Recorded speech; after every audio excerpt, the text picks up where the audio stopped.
எல்லாருக்கும் வணக்கம். நான் உங்களோட ஸ்ரீதர். ஒரு புது வீடியோ மூலமாக உங்கள் எல்லாரையும் சந்திக்கிறது எனக்கு ரொம்ப சந்தோஷமாக இருக்குது. நீங்கள் சிட்டியில் இருந்தால் கூட பெரும்பாலுமான வீட்டில் ஒரு தொட்டிலையாவது ஒரு செம்பருத்தி செடியை வச்சுருப்பாங்க. இந்த செம்பருத்தி வருஷம் முழுக்க பூக்களை கொடுத்து நம்ம மனசை கவர்ந்துட்டு இருக்கோம். இந்த பூ வெறும் அழகு பொருளாக மட்டும் இல்லாமல் நம்மளோட ஆரோக்கியத்துக்கும் ரொம்ப முக்கியமானது. அதனால இன்னைக்கான வீடியோவில் இந்த பூவை வச்சு நம்ம டெய்லி எப்படி யூஸ் பண்ணலான்றதை பார்க்கலாம். செம்பருத்தியில் நம்ம உடம்புக்கு தேவையான சில விட்டமின்ஸ் அண்ட் மினரல்ஸும் ஆன்டி ஆக்சிடென்ட்ஸும் நிறைய இருக்குது. அதோட லீவ்ஸ்லேயும் சரி, அதோட பூக்கள்லேயும் சரி நல்லாவே இருக்குது. இந்த செம்பருத்தி இலைகளை பறித்து அதை கழுவிட்டு நல்லா அரைச்சி மிக்சியில் நம்மளோட தோசை மாவு கூட கலந்து நம்ம சாதாரணமாக ஊற்றுற மாதிரியே தோசை ஊற்றி நம்ம குழந்தைங்களுக்கு கொடுக்கலாம். அதன் மூலிமா குழந்தைங்களுக்கு ஒரு நல்ல இயற்கையான உணவை கொடுத்ததாகவும் இருக்கும், சத்துக்களும் நிறைஞ்சிருக்கும்.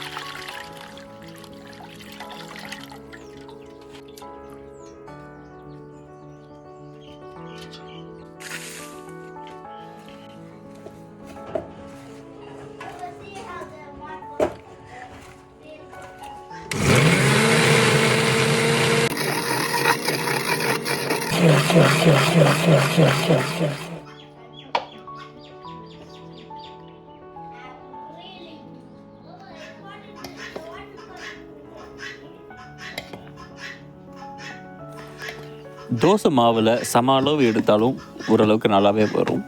அதோட ஜாஸ்தியாக எடுத்தோன்னா ரொம்ப திக்காக குழன்னு இருக்கும், தோசை ஊற்றுறதுக்கு கொஞ்சம் கஷ்டமாக இருக்கும். அதனால் நீங்கள் சம அளவோ இல்லை அதுக்கும் கம்மியாகவோ இருந்த மாதிரி பார்த்துக்கிட்டிங்கன்னா தோசை உங்களுக்கு அழகாக நல்லா வந்துடும்.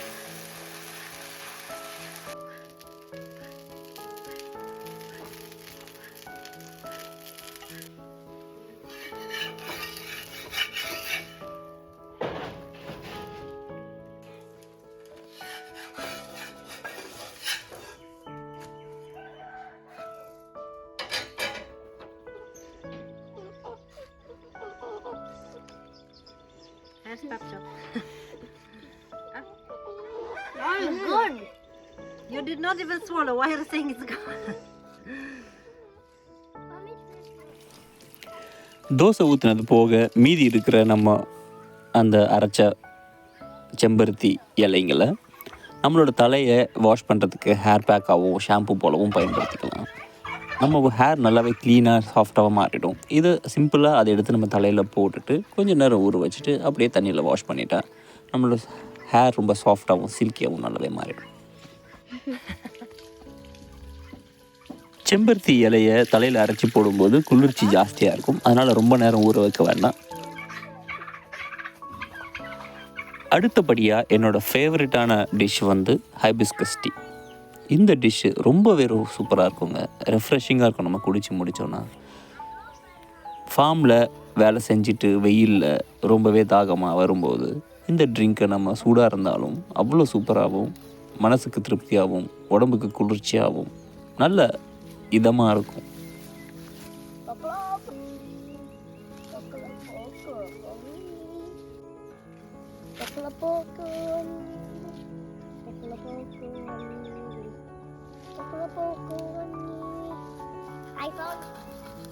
இந்த டீ ப்ரிப்பேர் பண்ணுறது ரொம்பவே ஈஸி.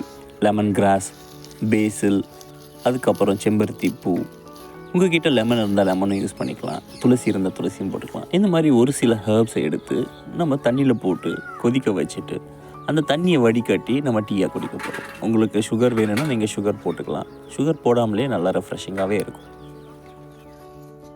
டெய்லி டீ காஃபி குடிக்கிற பழக்கம் இருந்து அதை நீங்கள் தவிர்க்கணும்னு நினச்சிங்கன்னா அந்த டீக்கு பதிலாக இந்த மாதிரி ஹைபிஸ்கஸ் டீ ப்ரிப்பேர் பண்ணி குடிச்சு பாருங்கள்.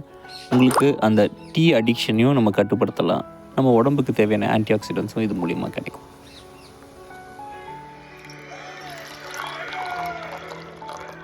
ரெனாட்டா ராகி கேக் ரொம்ப நல்லாவே செய்வாங்க. அந்த ராகி கேக் கூட இந்த டீயும் வச்சு நம்ம குடிக்கும்போது ரொம்ப இதமாகவும் சுகமாகவும் இருக்கும், நல்ல அனுபவமாக இருக்கும்.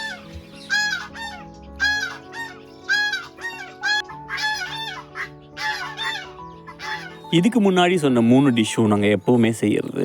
ரனட்டா ரொம்ப ரீசெண்டாக என்னை ஆச்சரியப்படுத்தின ஒரு விஷயம் இந்த ஹைபிஸ்கஸ் ரசம். நான் கூட இது எப்படி இருக்குமோ அப்படின்னு நினச்சேன். ஆனால் ரசம் ரொம்ப நல்லாவே இருந்துச்சு. ரனட்டா என்னை டிசப்பாயிண்ட் பண்ணவே இல்லை. நீங்களும் கட்டாயமாக ட்ரை பண்ணி பாருங்கள். ஹைபிஸ்கஸ் ரசம் நல்லாவே இருக்குது.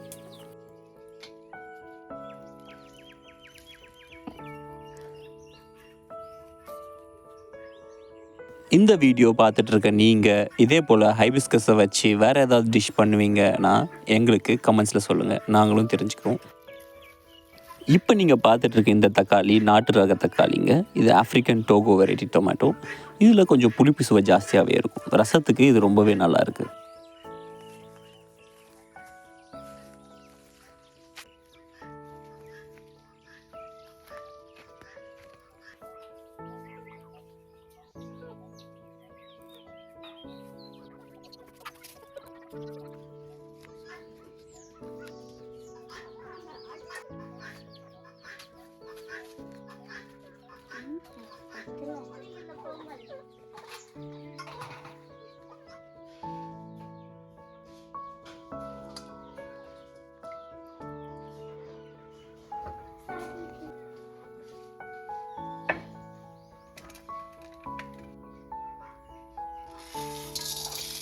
உங்கள் வீட்டுக்கு பக்கத்தில் செம்பருத்தி செடி இருந்துச்சுன்னா இந்த டிஷ்ஷஸை ட்ரை பண்ணி பாருங்கள். அப்படி அந்த மாதிரி செடி இல்லைன்னா உடனே ஒரு கிளை எங்கேயாவது இருந்து உடச்சி கொண்டு போய் ஒரு தொட்டியில் வச்சுக்கோங்க. இதோட பூவும் இலையும் நம்மளோட உடம்போட ஆரோக்கியத்தை செலவில்லாமல் இம்ப்ரூவ் பண்ணிக்கிறதுக்கு ரொம்பவே யூஸ்ஃபுல்லாக இருக்கும். கட்டாயம் நீங்களும் இந்த ரெசிபீஸை ட்ரை பண்ணுங்கள்.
நார்மலாக வைக்கிற ரசம் நல்லா கொதித்ததுக்கு அப்புறம் அதை ஸ்டவ் ஆஃப் பண்ணிவிட்டு அதில் இந்த செம்பருத்தி பூவை போட்டு ஒரு கலக்கி வச்சிட்டிங்கன்னா உங்களோட செம்பருத்தி பூ ரசம் ரெடி ஆகிடுங்க.